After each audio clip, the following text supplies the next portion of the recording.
श्रीमद्भगवद गीता अध्याय 2 श्लोक 38। सुख दुखे समे कृत्वा लाभालाभौ जयाजयो ततो युद्धाय युज्यस्व नैवं पापं वाप्यसि।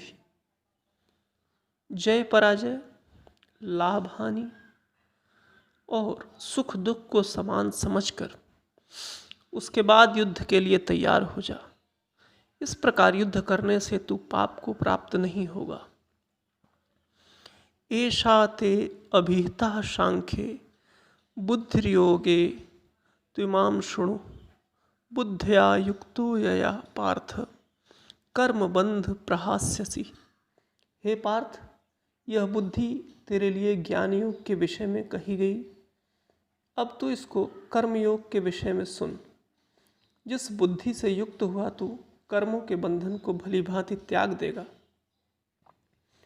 नेहा भिक्रमनाशो अस्ति प्रत्यवायो न विद्यते स्वल्पम प्यस्य धर्मस्य त्रायते महतो भयात्।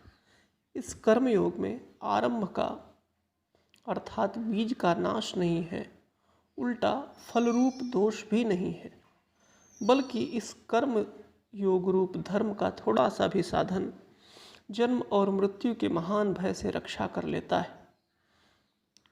व्यवसायात्मिका बुद्धिर रेके है कुरुनंदन बहुशाखा ह्रांताश्च बुद्धियो अव्यवसायी नाम। हे अर्जुन, इस कर्म योग में निश्चयात्मक बुद्धि एक ही होती है, किंतु अस्थिर विचार वाले विवेकहीन सकाम मनुष्यों की बुद्धियां निश्चय ही बहुत भेदों वाली और अनंत होती हैं। यामिमां पुष्पितां वाचम प्रवदन्त्य विपश्चितः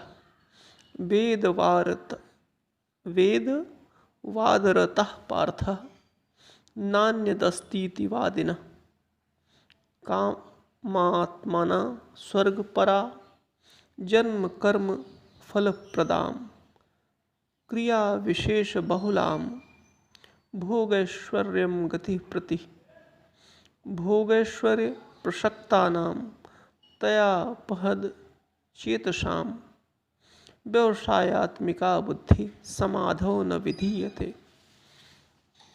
हे अर्जुन, जो भोगों में तन्मय हो रहे हैं, जो कर्मफल के प्रशंसक वेद वाक्यों में ही प्रीति रखते हैं, जिनकी बुद्धि में स्वर्ग ही परम प्राप्य वस्तु है और स्वर्ग से बढ़कर दूसरी कोई वस्तु नहीं है, ऐसा कहने वाले अविवेकी जन इस प्रकार की जिस पुष्पित शोभायुक्त वाणी को कहा करते हैं, जो कि जन्म रूप कर्म फल देने एवं भोग तथा ऐश्वर्य की प्राप्ति के लिए नाना प्रकार की बहुत सी क्रियाओं का वर्णन करने वाली है, उस वाणी के द्वारा जिनका चित्त हर लिया गया है, जो भोग और ऐश्वर्य में अत्यंत आसक्त हैं, उन पुरुषों की परमात्मा में निश्चयात्मक बुद्धि नहीं होती।